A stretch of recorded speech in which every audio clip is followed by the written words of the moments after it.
Wesh les gens, c'est Revive, et bienvenue dans cette review du manga le plus peak fiction de tous les temps. Merde, c'est bon. Avec ce genre de chapitre, il faut pas se poser de questions 40 ans. J'ai nommé l'immense The Jojo Lands. Comment ça va vous?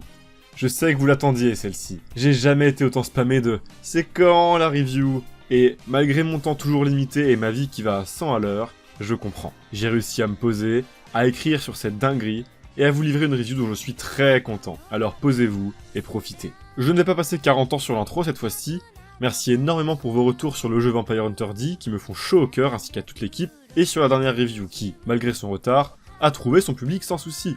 Ça me rassure beaucoup sur l'utilité de ce que je fais chaque mois. Sincèrement, votre soutien constant est une force motrice absolument irremplaçable. Heureusement d'ailleurs que j'ai pas fait une double review vu l'ampleur du sujet. Rien de spécial niveau info ce mois-ci, pas d'Ultra Jump ni de cover, c'est normal, on a tout bouffé la dernière fois. Ceci dit, on sait que le tome 8 sortira le 19 mars, en même temps que SBR donc, et un nouveau quizbook. Sacré jour pour Jojo décidément. J'ai hâte sa mère la pute. Le chapitre de ce mois-ci se nomme donc Sinking Howler, ou Howler le naufragé, selon la traduction de Stairway, impliquant, la fin de ce merveilleux arc, et le gros tournant quant à Howler que j'attends et tease depuis des mois. Comme prévu, on y est enfin, et vous savez tout aussi bien que moi à quel point ce climax était à la hauteur de la hype. Pour accompagner ça, on a une cover aussi symbolique que tout bonnement sensationnelle, dans mon top 3 sans aucun souci.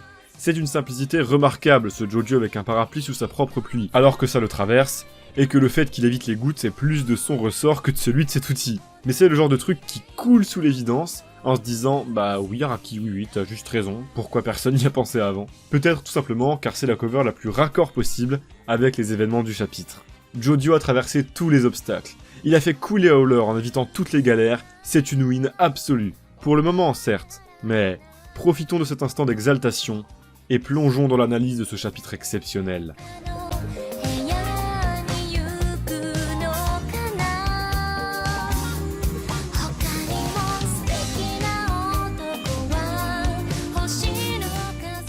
Bon, l'entièreté de la review sera un peu un instant Howler au final, non? Alors on va y aller un peu freestyle. Pour le coup, pour mon plus grand malheur et votre plus grand bonheur, même si au fond j'adore ça, je ne pourrais passer à côté de rien ce mois-ci. Je pourrais vous dire que je vais focaliser sur la narration, et toutes les avancées absolument dingues auxquelles on a eu droit, mais Araki a jugé bon de nous sortir le chapitre de The Jojo Lands le plus marquant en termes de dessin, alors on va brasser large. Narration, évolution de personnages, dessin, mise en scène, analyse de design, de capacité de stand, théorie, politique même. Un lourd programme nous attend aujourd'hui. Alors posez-vous avec un bon chocolat chaud et gavez-vous la gueule des restes des chocolats de Noël si tant est que, il en reste. On va y aller dans l'ordre, tranquillement, en faisant beaucoup de feldup. Vous savez, ce truc de garder ça de côté, ça sera important pour plus tard. Ça, c'est de la première planche, enfoiré d'Araki. Première info déjà, le méga yacht est bien amoché avec ses trous et ses gouttes d'eau, et peut-être même en train de couler. Déjà là, on a une super idée de mise en scène et de narration. Cette utilisation d'un texte à compléter par le visuel, nous faisant faire nos propres interprétations sur la situation, qui coule cependant de sens si on suit bien la partie, évidemment que c'est trou épars, c'est l'œuvre de Jodio. On va donc lire la suite du chapitre, avec cette immense tension installée, ce véritable compte à rebours de la coulée du méga yacht, décuplant ainsi l'intensité des planches qui vont suivre, jusqu'au reveal, induit par ce foreshadowing, qui arrivera sûrement à point nommé. Un procédé déjà utilisé dans cette partie, et même récemment avec l'appel des flics de l'AM, mais qui atteint ici des sommets absolument grandioses. Quant à la partie gauche de cette sublime double planche, oh là là, c'est Howler magnifique en contre-plongée, où on sent malgré tout la puissance de cet homme qui nous prend de haut avec son regard plein de jouissance et de mépris. Ça fait un bien fou après le chapitre précédent. Il est juste resplendissant, et il le sera à chaque apparition dans ce chapitre. C'est définitif, j'adore son design. Cette composition est en tout cas géniale. Au-dessus de lui est représenté symboliquement le poids de la famille qui repose sur ses épaules, et plane au-dessus de sa tête comme un devoir, une destinée à accomplir qui, on l'a vu, perturbe parfois un peu notre homme. Il a des responsabilités énormes, fortement remises en question dans ce chapitre, avec la merde dans laquelle il est, et le texte nous rappelle qu'il sait, de par son héritage, comment trouver un nouveau rocher. Malgré la tourmente actuelle, ce savoir est ce qui peut lui permettre de faire face à toutes ces galères. Rappelez donc avec la partie basse de la composition qu'il va essayer de dompter. Une géniale narration par la composition qui dit beaucoup et repose sur tout le contexte de ce chapitre, nous faisant donc garder en tête un élément important pendant notre lecture. Howler a beau être dans la merde, il a une solution. Il sait comment mettre la main sur un nouveau rocher, et il va devoir le faire pour retrouver cette époque bénie dans laquelle il peut tout avoir. Mais pour ça, il va devoir se battre et prendre les bonnes décisions, et on va le suivre dans cette tourmente et cette remontée au sommet. On enchaîne avec une nouvelle planche qui va me faire parler 40 ans, avec ce faciès absolument incroyable de notre GOAT. Misère ces lignes noires absolument marquées, ce shading sous les yeux et à d'autres endroits clés, l'impression de revoir SBR Prime mixé avec ce style récent d'Araki, jouant beaucoup sur l'opacité et le blanc pur, c'est un bonheur absolu. Qu'est-ce qu'il est beau, bordel! Ce que nous raconte cette case, c'est d'ailleurs assez génial, puisqu'elle vient nous révéler noir sur blanc que c'est bien lui qui a engagé tous les antagonistes jusqu'ici, et donc pour le groupe de Kei, que cet enfoiré a bel et bien juste zappé qu'il l'avait fait, renforçant cette déconnexion dont le personnage faisait encore preuve il y a quelques chapitres de ça, et avec laquelle il est en train de lutter depuis qu'il est dans une mer de noir, pour se motiver et retourner la situation. Vous le savez, même si on y viendra plus tard au sein de la review, vous avez lu le chapitre. Alors que je faisais 1000 théories sur la raison de pourquoi Howler était si passif lors du dernier chapitre, cette fois-ci, il s'est bougé, et a décidé de reprendre la situation en main, finalement. Ce que je vous propose, c'est qu'on va continuer à décortiquer le chapitre planche par planche, incluant le comportement de Howler, et parfois dans le détail, et on se retrouve en fin de review pour que je vous donne ma conclusion, mon analyse globale du personnage. Si ça vous va, continuons. Howler se demande pourquoi est-ce que tout ce bordel arrive pendant son ère. Cette notion d'ère, d'héritage, est hyper intéressante. Qu'est-ce qu'être un héritier? Qu'est-ce que cela implique comme responsabilité? Doit-on obligatoirement les respecter? À quel point un homme qui n'a pour lui qu'un certain sang coulant dans ses veines a du contrôle sur une aussi grande entreprise? Et à quel point devrait-il en avoir? Que se passe-t-il si ce qui se passe dans l'entreprise le dépasse, ou que c'est contraire à ses valeurs? Doit-il simplement profiter des avantages que cela lui permet, comme un enfant gâté, ou essayer de retourner la situation? Le peut-il seulement? Que reste-t-il du sang, et de son importance quand l'évolution d'une entreprise s'éloigne dangereusement des valeurs qui étaient celles de son créateur? Toutes ces questions sont absolument passionnantes, et jusqu'à maintenant traitées avec brio. Reste à voir à quel point ces interrogations sont imputables à Howler. Le personnage est pour l'instant encore rempli de trous et de zones d'ombre qui ne demandent qu'à être éclaircis, et qui viendront donc finir de former le puzzle de la philosophie de Howler. Quoi qu'il en soit, notre homme Akka, comme se remémorant cette fois-ci avec sérieux l'importance de son héritage, se calme, et demande froidement à Jodio de lui donner la lave. Lui, Howler, ne leur laissera pas la terre de ses ancêtres, ce fruit de 8 générations. Observons tranquillement la scène maintenant. C'est quoi ce machin humanoïde qui a l'air de ramper derrière lui? Oh, il apparaît encore ici, de façon froide et menaçante. Et puis, il se dédouble à sa main, avec sa peau craquelée rappelant le rocher de lave. Donne-la moi. Allez, donne, dit-il avec son putain de stand apparaissant en fond. Ça y est, on y est, bordel. Quel reveal incroyable. Quelle prestance tout à coup, quelle aura. Et quel bonheur de découvrir ce design, dont je reparlerai tranquillement tout à l'heure, au moment de décrypter son entrée en action. Dragona et Charming Man paniquent un peu, tandis que Jodio, fidèle à lui-même, reste calme et observateur. L'objectif n'est pas perdu de vue pour notre protagoniste. Jodio va alors foutre un immense coup de pression à Howler, appuyant parfaitement là où ça fait mal, sur ses faiblesses mentales qu'il a parfaitement cernées. Il ne croit pas Howler capable de la reprendre, cette lave, dit-il très clairement. Et même s'il en était, le temps est écoulé. Bordel de merde! On est vraiment sur une domination et une humiliation totale. La violence calme de ses propos, d'une justesse ahurissante, qui va sans aucun doute rester gravée à jamais dans la mémoire de Howler, mise en valeur par cette planche au shading une fois de plus absolument merveilleux.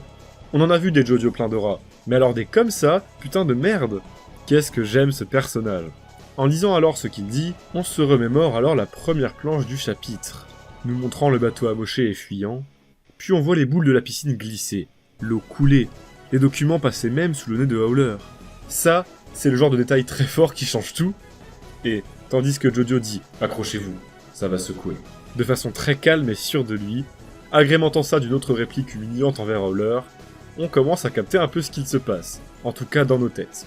Mais la confirmation attendra, puisqu'avant ça, cette magnifique planche tout en contre-plongée, jeu d'ombre et de teintes géniaux, va nous révéler que le bateau est pris d'assaut par des hélicoptères de la marine.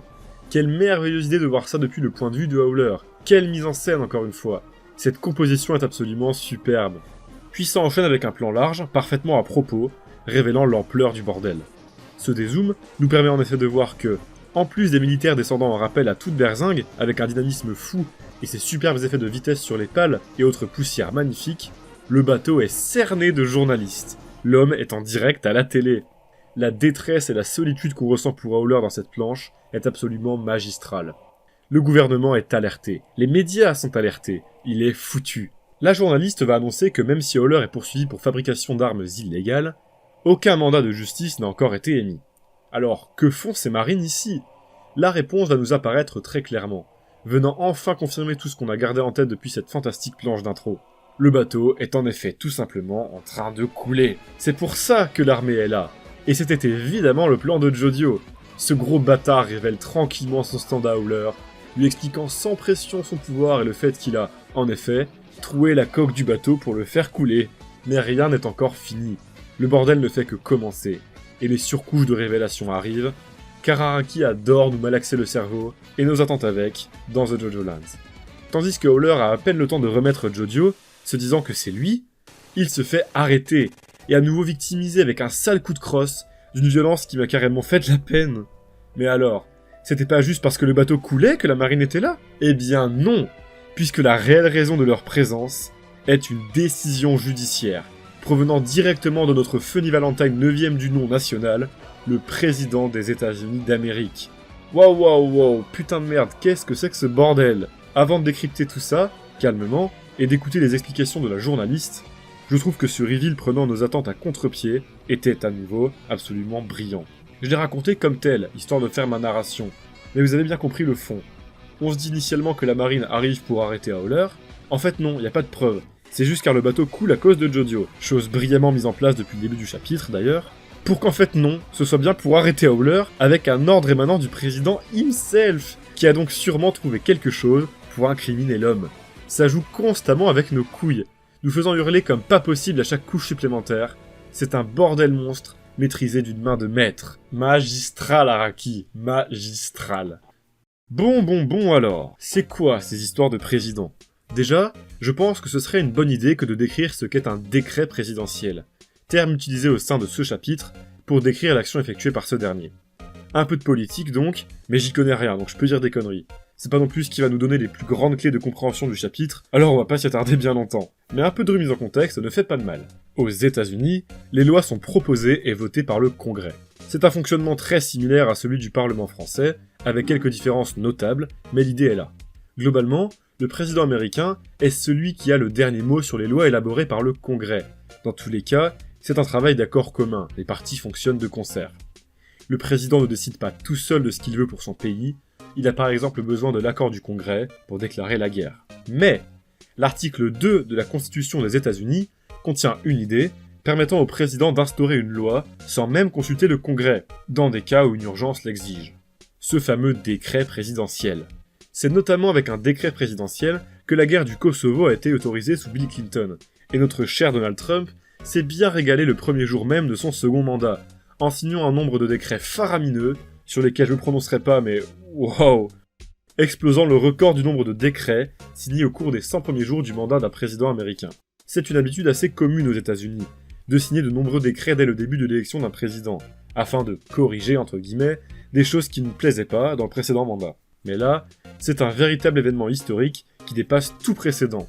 Voilà, comme ça, tout le monde est à jour. Recentrons-nous alors sur le contexte de notre histoire. Qu'a donc fait cet enfoiré de Howler exactement pour que ça mérite carrément un décret? Pour faire simple, il paraîtrait tout bonnement que notre bon vieux Howler construirait des missiles balistiques intercontinentaux. C'est quoi ce bordel? Évidemment, il s'agit d'une violation dangereuse, aussi bien pour les États-Unis que le monde entier, ce qui explique carrément la raison du pourquoi du comment de ce décret. Mais alors, qu'en est-il? Est-ce que Howler a vraiment fait ça? Car en effet, la réaction de l'homme sera, comme dans le chapitre 21, de nier en bloc, ayant l'air surpris, même choqué. Il défendra corps et âme que « Merde, mon cul, je fabrique aucune arme !» Alors quoi? Mensonge d'un gros connard de merde qui sait parfaitement ce qu'il fait? Ou alors réaction honnête d'un pauvre gosse de riche, au nom important qui ignore tout de ce qui se fait dans son entreprise? Y a en vrai plein d'options là-dedans. Les pistes sont trop maigres pour en tirer des conclusions définitives, mais certains éléments peuvent nous faire gamberger un peu. Déjà bon, c'est un secret pour personne, c'est un fait, la société Howler s'est diversifiée, notamment dans la construction d'armes. C'est écrit noir sur blanc dans les pages du chapitre 19. Les informations comme quoi des missiles seraient construits, même si inconfirmées car seulement prises de par une vue satellite, sont très probablement vraies. Partant de ce postulat, ça paraîtrait quand même gros que Howler ne soit pas au courant lui-même d'une telle dinguerie dans son entreprise. Mais, On va nuancer un peu, et parler respectivement des pistes intéressantes dans chacun des scénarios potentiels. Scénario 1. Howler ne sait pas ce qu'il se passe dans son entreprise. Ce que ça dépeindrait, c'est définitivement un homme totalement déconnecté de la réalité, une plante verte ne servant que d'affiche à la compagnie Howler, n'ayant comme légitimité que son nom. Il profiterait simplement des avantages que ça offre, comme un gosse de riche complètement aliéné et dans le déni. Un pion, utilisé par des plus hauts cadres de son entreprise, ou tout du moins des gens qui, dans les faits, ont plus de pouvoir. Scénario 2. Howler sait ce qu'il se passe dans son entreprise et est l'instigateur de tout ce bordel. Extrême inverse. Howler est totalement conscient de tout ça, fin d'ignorance, et a de grandes ambitions terroristes ou politiques avec ses fameux missiles. Ce serait sous son règne que l'entreprise aurait viré du côté obscur, ou à minima, il est en accord avec ses prédécesseurs. C'est vraiment dans ses convictions profondes, quoi. Pour être tout à fait honnête, aucun de ces deux scénarios ne me paraît raccord avec ce qu'on sait de Howler et sa personnalité. L'homme a tout de même l'air d'avoir du poids dans sa société, ayant engagé lui-même des gens pour défendre son terrain. Ces deux sont faites. Et quant à l'autre idée, vu comment l'homme est un couard, paralysé par la moindre situation dangereuse et dépeint depuis sa jeunesse comme vivant de façon hédonique, seulement en recherche de plaisir et de jouissance, je l'imagine pas chercher à nuquer un pays ou déclencher une guerre. Alors, parlons de la solution 3, pour une recherche d'équilibre nuancé entre les deux facettes contradictoires sur lesquelles Araki joue constamment, avec ce personnage aussi complexe que fascinant. Scénario 3.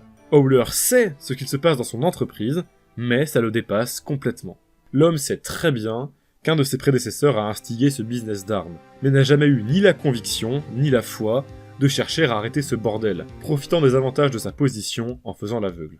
Peut-être qu'il laisse faire, sans se rendre compte de l'impact de ses actes, peut-être aussi que ce n'était que des armes à feu jusqu'à maintenant, et que ces missiles sont pour le coup un débordement instigé par un petit malin au sein de l'entreprise, ayant des ambitions bien plus funestes, pourquoi pas. Pour moi, en tout cas dans la base, on est là-dedans. C'est ce qui me paraît le plus probable et sensé. On peut cependant aller plus loin une dernière fois, et faire marcher notre cerveau reptilien de complotiste au maximum. Scénario 4. Tout ceci est un immense complot présidentiel, dont Howler est une immense victime.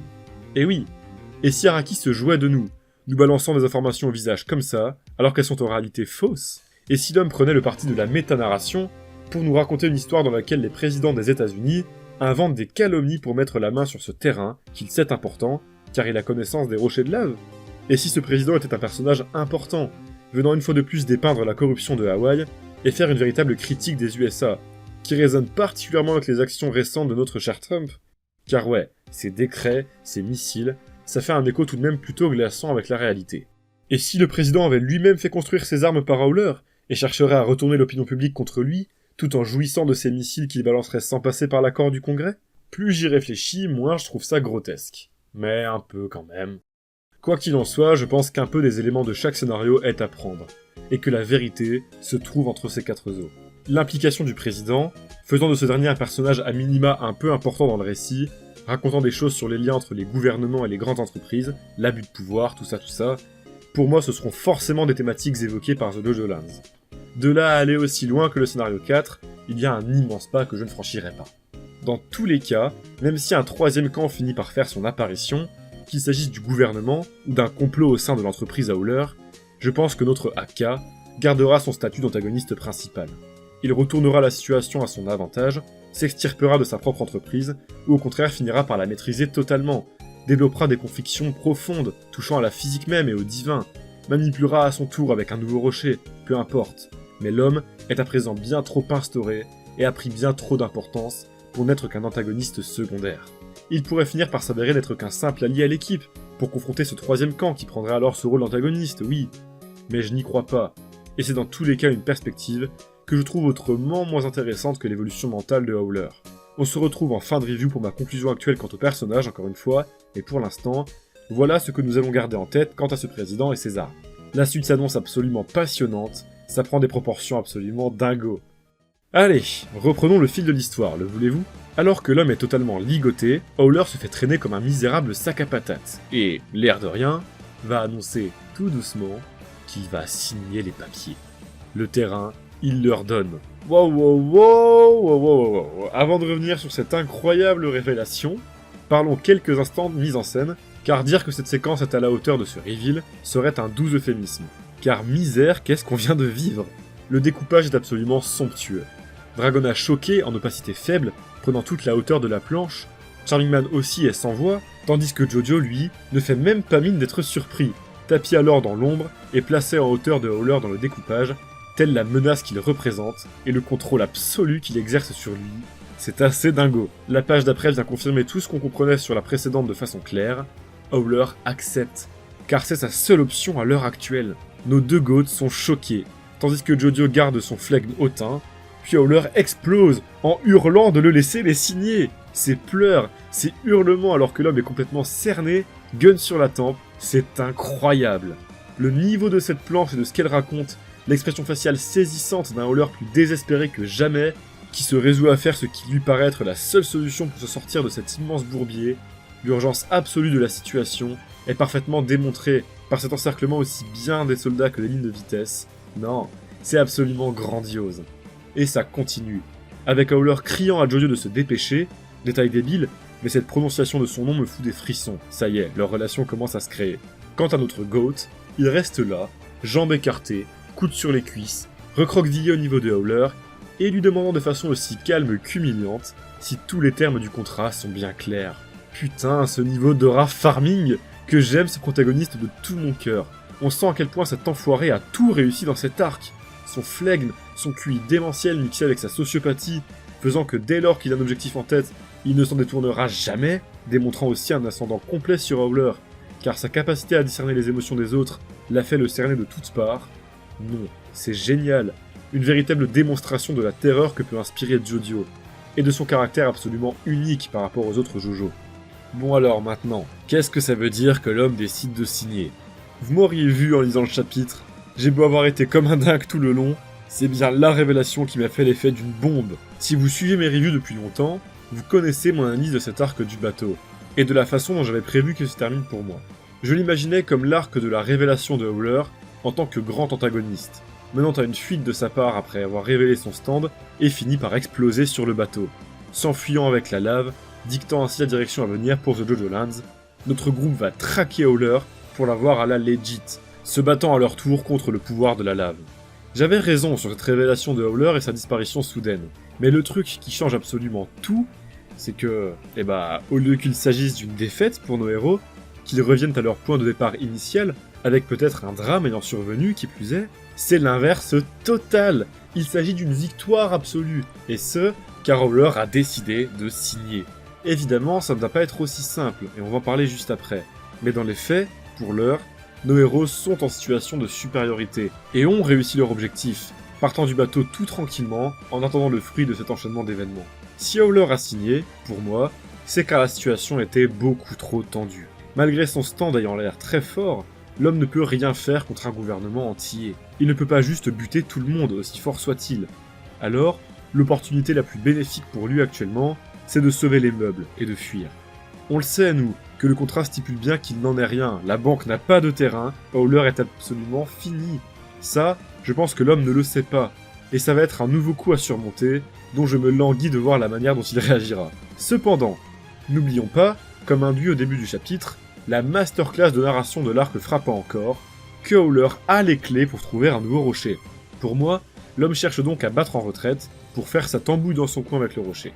Il sera sûrement en cavale un peu partout, ça va sûrement être une galère pour lui, mais au moins, il n'a fait aucun meurtre sur le bateau, et il va cook tant bien que mal dans son coin. Je le vois bien vivre dans l'ombre à la Diavolo, en le voyant faire des machins par-ci par-là au cours du manga, pour finalement réapparaître à la lumière, plus puissant que jamais. On en reparle à la fin, quand je ferai ma conclusion, mais pour l'heure, quelle fantastique révélation! C'est aussi surprenant que parfaitement cohérent. Araki a toujours ce don pour apporter ce petit élément qui change absolument tout aux événements, faisant basculer l'attendu vers le flou total, et c'est absolument fabuleux. C'est en tout cas une idée apportant bien plus d'opportunités que si l'homme avait déjà pris l'ascendant en explosant tout. Et j'ai trop hâte de voir ce qui se jouera avec tout ça. Allez, allégeons un peu l'analyse pour parler d'un sujet plus tranquille, même si c'est avant tout celui qui a explosé Internet et a raison, puisqu'on assiste tout de même à la révélation du stand du nouvel antagoniste de Jojo's Bizarre Adventure. Déjà, merde, qu'est-ce qu'il est magnifique! Le genre de design qui donne des frissons, surtout dans une partie qui comptait jusqu'à maintenant 0 design de stand humanoïde tel qu'on s'en fait la représentation. Il y a bien 200 balloons qui l'est vaguement, mais enfin, vous voyez quoi. Et qui d'autre qu'un antagoniste principal pouvait prétendre à ce traitement?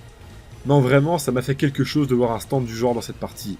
La symbolique est définitivement très forte. C'est en tout cas un sacré redesign qu'on a là, absolument sans précédent, dans l'histoire d'un manga qui n'en est pourtant pas à son coup d'essai, en ce qui concerne les stands en tout cas. On passe de ce petit Winnie l'ourson tout mignon, difficile à imaginer pour un personnage aussi important, quand bien même j'essayais de me matrixer le cerveau à l'époque pour me convaincre du contraire, à cette montagne de flots absolument terrifiante. Les pics acérés, les épaulettes bien rudes et classieuses, son espèce de robe ayant l'air de peser 400 tonnes, ses boules symétriques venant d'un autre monde, son espèce de contour de cou montagneux et acéré, son regard vide et horrifiant bien dit forci. Pouah, Raki, qu'est-ce que tu as cook, enfoiré! J'espère que la colo de mon GOAT C7 et de tous les artistes de la JoJoSphère, plus inspirés que jamais, vous régale. Si la Shueisha garde les mêmes couleurs que lors du chapitre 17, et ce sera sûrement le cas, il y a moyen que je sois bien déçu, même si j'ai fini par tolérer le Wonder of You rouge. L'ancien design n'a tout de même pas été jeté totalement à la poubelle.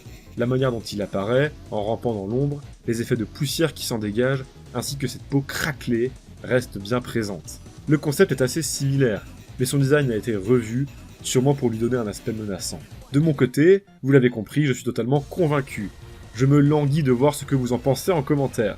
Et le premier qui parle d'homme rocher, je lui réponds avec l'emoji beurre. Je trouve ceci dit ce côté rocheux, aride, poussiéreux, blague à part, très raccord avec le rocher de lave, induisant le lien qu'entretient Howler avec ce dernier. Pour ce qui est de son pouvoir, compliqué un peu d'imaginer ce qu'il en est.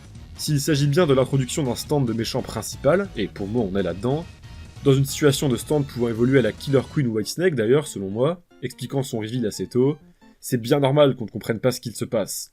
C'est censé nous retourner le cerveau, avec un truc graphiquement fort et incompréhensible. Et en l'occurrence, on a les pieds en plein dedans. Décrivons tout de même ce qu'on voit.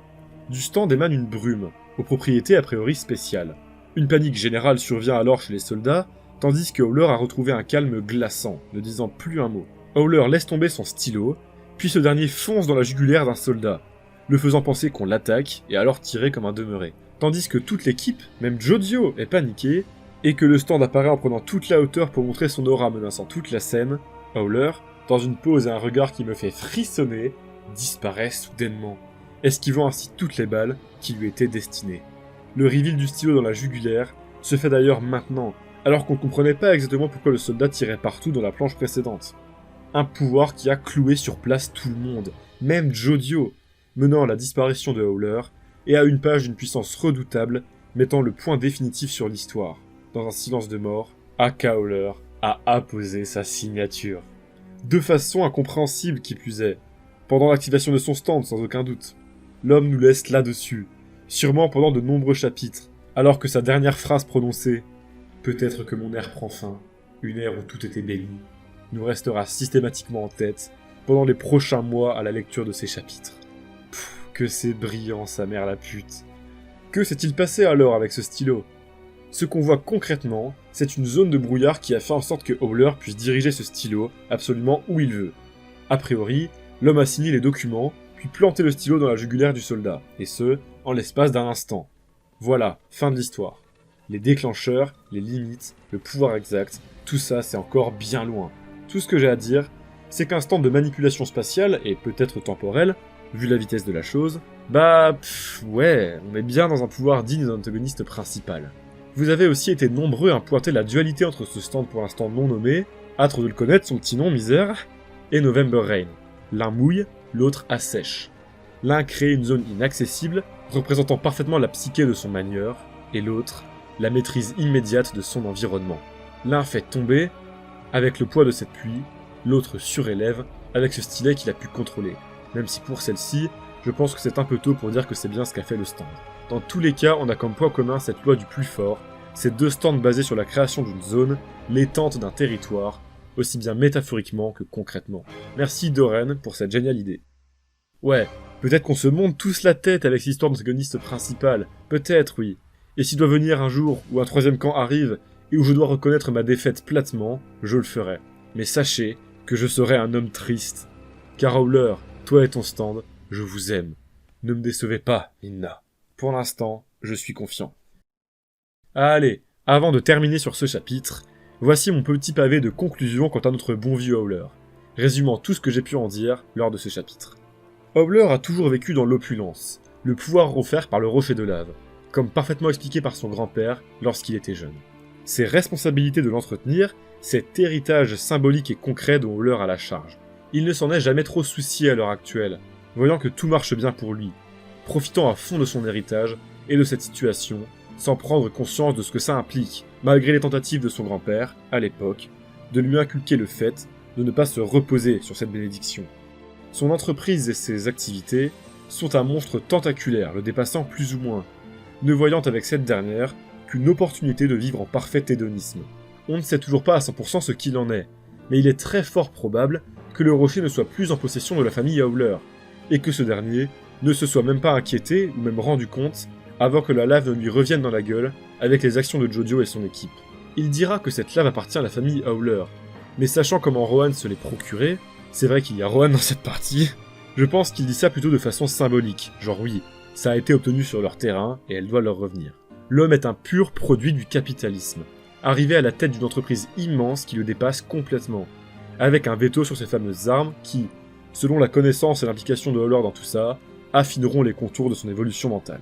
Quoi qu'il en soit, quand cet équilibre a été bouleversé, l'homme a soudainement dû faire face à ce bordel, engager des manières de stand en vitesse, sans même s'attarder sur la confiance qu'ils inspirent, le foutant lui-même dans la merde. Il était paralysé face à la lave de Jodio, sentant son empire menacé, et, comme pour se rappeler du droit chemin, se redonner de la motivation, est parti chercher le livre de son héritage familial, indiquant comment trouver un rocher.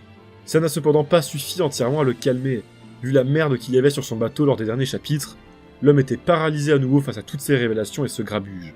Kay, Jodio, la lave de retour, etc. Lors de ce chapitre, se voyant acculé, aussi bien par nos héros que les autorités, entouré par les médias, bref, la pire situation possible, l'homme a décidé d'abandonner pour cette fois-ci, et de laisser à Jodio la possession de ce terrain pour éviter le pire. Le devenir de l'homme est clair, trouver un nouveau rocher. Quel sera son objectif suite à ça? Reprendre le contrôle d'une entreprise qui a fini par le dépasser, pour accomplir sa destinée en tant qu'héritier et sombrer dans les plus sombres travers de sa société? Au contraire, s'en détacher totalement et nourrir des ambitions plus grandes, plus divines, suite à une profonde période d'introspection? Et si l'entreprise venait à couler complètement dans les plus brefs délais, l'obligeant à emprunter une telle voie? Tout ceci dépendra des zones d'ombre qui ne demandent qu'à être découvertes. Son lien avec Lulu, sa connaissance de ses armes, le devenir de Howler Corporation. Araki joue sur cette dualité volontairement, c'est l'essence même du personnage, et j'aime de tout mon cœur ce type d'écriture. Quoi qu'il en soit, en un mot commençant, pour moi, Howler, c'est un pion qui s'élève. Et il va accomplir des grandes choses. Voilà, je serais absolument ravi de découvrir vos analyses personnelles de Howler. Je me suis attardé comme jamais lors de cette review. A priori, j'aurais pu à le refaire, avant une très longue backstory venant tout révéler, ou à la fin de notre homme. Je pense que d'ici là on aura des pistes, des éléments distillés, nous faisant doucement avancer et répondre à plusieurs de ces questions. Et là, ce sera de super occasions pour revenir sur ce bon vieux Howler. En attendant, discutons, croisons nos idées, éclatons-nous à nous exploser le cerveau et bouillir le cœur à coups de bourrasque de hype. Sur ce, je déclare l'instant Howler de cette review terminé. Parlons de la fin, maintenant. Enfin, les documents sont signés, et le dernier plot twist de ce chapitre, comme si c'était pas assez, intervenant carrément dans la toute dernière planche, décidément Araki a décidé de sortir son crayon brûlant de toute la chaleur de Hawaï ce mois-ci, la lave est foutue. Évidemment, on a vu comment elle se désagrégeait, avec quelques montagnes de billets dans les précédents chapitres. Alors 30 milliards, bon, vous imaginez bien, ça lui fait beaucoup la pauvre. Alors que nos personnages sont pensifs et calmes, parfaitement conscients qu'ils ne seront plus sous protection de la lave, on se demande bien, en même temps que ces derniers, ce qu'il va advenir d'eux. Avant toute chose, je trouve l'idée de détruire la lave parfaitement pertinente, et même géniale à vrai dire. Vous le savez, la lave ça m'a toujours fait peur. C'est un objet complexe, un élément scénaristique extrêmement dangereux, pouvant vite faire tourner les événements au Deus Ex Machina.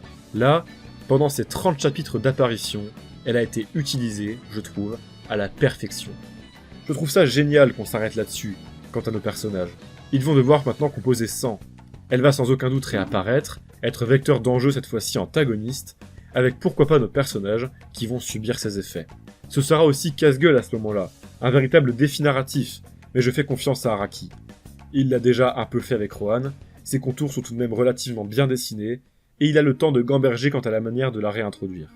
que va-t-il advenir de nos personnages maintenant? Franchement, c'est beaucoup trop dur à prédire. J'ai épuisé mon stock de malaxage de cerveau pour cette review. Allez, quelques dernières idées freestyle, mais c'est bien parce que c'est vous. Il est évident qu'ils ne vont pas juste attendre tranquillement que les choses se fassent, et que Holler va leur mettre des bâtons dans les roues, d'une façon encore inconnue pour le moment. Je le vois bien tenter de se refaire une fortune de zéro, en faisant la même chose qu'il a subi avec nos protagonistes. Les rôles sont inversés cette fois-ci. Maintenant nos protas ont le terrain, les 30 milliards à voler, et ce sera Howler qui va tenter de le faire en utilisant le rocher. Mais ça ne se fera pas tout de suite, dans tous les cas. Ce qui va être le plus intéressant pour moi, c'est la dynamique de groupe maintenant. Comment tout le monde va réagir? Est-ce qu'ils vont se séparer temporairement avant de recevoir le pactole? Il est évident que quelque chose va leur tomber sur la gueule, sans trop attendre. Impossible de prédire quoi pour l'instant. Toutes les théories les plus folles sont ouvertes, même en ouvrant ça à un troisième camp. Il me tarde surtout de voir la réaction de Meryl et du reste de l'équipe, dont on est sans nouvelles depuis trop longtemps d'ailleurs. Peut-être qu'un plot twist est à attendre là-bas aussi. Lulu est là-bas après tout, est-ce que Holler pourrait faire quelque chose? Il me tarde aussi de voir Rohan potentiellement réapparaître, car il pourrait s'agir d'un allié de taille, pour enquêter sur le Walhalla. On saura ça de toute manière très vite. J'imagine bien le prochain chapitre s'ouvrir sur un truc totalement inattendu. L'introduction d'un tout nouveau perso dans son coin, ou un flashback important. C'est bien le genre d'Araki après ce genre de moment. Pour l'heure, nos héros s'en vont sur ce petit radeau, s'extirpant de ce gros bordel en douceur, après l'explosion du bateau sur lequel ils ont mis les pieds, il y a 1 an chez nous. Tandis qu'ils ramènent Kay West agonisante, qui va sûrement subir les mauvais traitements de Meryl. Une fin toute en douceur, absolument parfaite pour un tel arc, ouvrant un nombre de possibilités absolument dantesques. La mission est accomplie. Le champ des possibles est maintenant ouvert. Pfiou! Waouh. Bon, je ne vais pas mâcher mes mots, on a là le meilleur chapitre de la partie selon moi. Un climax explosif, au rythme divinement tendu, bourré de révélations et de plot twists d'une finesse absolument remarquable, à l'écriture tout bonnement impressionnante. Ouais, c'est la fête au superlatif, mais merde, que voulez-vous, cette partie me fascine. On a vécu là un grand moment. Le tournant qu'Araki nous teasait depuis des mois, que j'attendais en bouillant depuis des mois, qui s'est payé le luxe de venir dépasser mes attentes les plus folles. Ce grain de folie, cette démesure, ce changement de ton inattendu, bah ouais, c'est ça JoJo's Bizarre Adventure. Au-delà de marquer un tournant scénaristique, ce chapitre était aussi sans aucun conteste le mieux dessiné de la partie jusque-là, affirmant toujours plus son identité graphique. Je trouve qu'Araki retrouve des visages aux formes et expressions faciales plus diversifiées, marqués, qui manquaient beaucoup dans son style au cours de ces 10 dernières années. Et c'est un plaisir sans nom. C'est bourré de designs marquants, de personnages hauts en couleur et écrits d'une main de maître. Faut se rendre compte d'à quel point on se régale sérieusement. Cet arc du bateau restera gravé dans les annales de tous les fans de JoJo. Ouais. C'est un quasi sans faute. Les petites errances de West End Girl, largement compensées par cette narration maîtrisée de bout en bout. Avec chaque élément qui a de l'importance pour plus tard. Ces négociations faisant suer du cul comme pas possible. Ce combat explosif contre 200 balloons. Cette géniale alternance de plans. Ces antagonistes mineurs mémorables. Ces révélations en pagaille, réparties d'une main de maître. Et surtout, la naissance d'un nouvel antagoniste principal.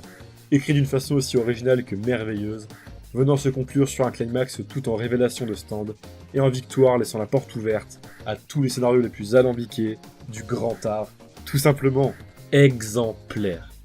The JoJo Land va devoir taper fort pour au moins égaler ça. Ah, quel plaisir de souffler un peu maintenant. J'espère du fond du cœur que cette review vous aura plu. Malgré mon envie de ne plus jamais dépasser les limites du raisonnable en ce qui concerne la durée, c'était plus fort que moi. La passion pour un tel chapitre était trop forte. On se retrouve le mois prochain, pour découvrir quel vent soufflera sur l'équipe de JoJo Joestar, débutant la 4e année de publication de The JoJo Lands. Et ouais, déjà. J'espère que le vent qui vous transporte dans vos vies est doux et puissant depuis ces 3 ans. Et peu importe les absurdités qui peuvent vous tomber dessus, travaillez pour les accepter. Et même si c'est douloureux, faites tout pour rebondir d'une façon qui vous élèvera plus haut que jamais. Le vent souffle, et ce n'est que le début. Bon, et ben voilà, hein, on était limite sur un format chronique JoJoesque en vrai, ça continue ce format, c'est juste que c'est les reviews JoJo maintenant. Orvan, j'espère vraiment que ça vous aura plu, elle était immense, là j'ai mis toute mon âme, tout mon cœur dedans parce que, voilà, j'ai beau avoir dit ce que j'avais dit sur le fait que je voulais plus faire des grosses reviews comme ça parce que ça me prend du temps, beaucoup de temps perso, beaucoup de temps que je pourrais allouer aussi sur des vidéos qui m'intéressent plus, qui sont plus longues sur YouTube, certes, c'est vrai, je le maintiens, Mais ce chapitre était trop grandiose, trop important dans la diégèse de Jojo Land pour que je ne m'attarde pas dessus comme il le faut. Donc voilà, ça ne sera pas tout le temps. Je vais encore faire un travail pour réduire petit à petit les reviews. Je vais continuer à essayer de faire ce travail-là. Il faut vraiment que je me remette en question là-dessus. Mais quoi qu'il en soit, je suis très content de cette review-là. C'est celle dont je suis le plus fier jusqu'à maintenant, je pense, sur la chaîne. Enfin, en tout cas, dans le top 3 de celle dont je suis le plus fier. Il y en a quand même que j'ai beaucoup aimé sur Jojo Land aussi. Et bref, j'espère qu'elle vous a beaucoup plu. N'hésitez pas à me dire ce que vous en avez pensé en commentaire, à me dire ce que vous avez aussi pensé du chapitre en commentaire, ça me ferait vraiment super plaisir. Là, c'est vraiment la review où j'attends le plus vos commentaires, il y a tellement de trucs à dire, j'ai trop hâte de voir ce que vous pensez de Howler. Vous m'en avez déjà dit beaucoup avant qu'elle sorte dans la zone communauté, etc. Mais là, je pense qu'on peut vraiment créer un espace d'échange super cool dans les commentaires. Donc bref, n'hésitez pas à partager la vidéo, à la liker, à vous abonner. Si elle vous a plu, c'est très important et ça me fait toujours autant plaisir. Merci à tous les donateurs qui, comme chaque mois, me régale. Et quant à nous, bah écoutez, je vous donne rendez-vous le mois prochain pour la review du chapitre 33, qui j'espère sera quand même plus calme. Et je vais essayer de faire une grosse vidéo cette année quand même, ça serait sympa, ça me ferait plaisir de parler de soit de Persona 2, soit de Boku Natsu, on verra en temps et en heure. Mais bref, n'oubliez pas que The Jojo Land c'est quand même vachement bien. Ouais.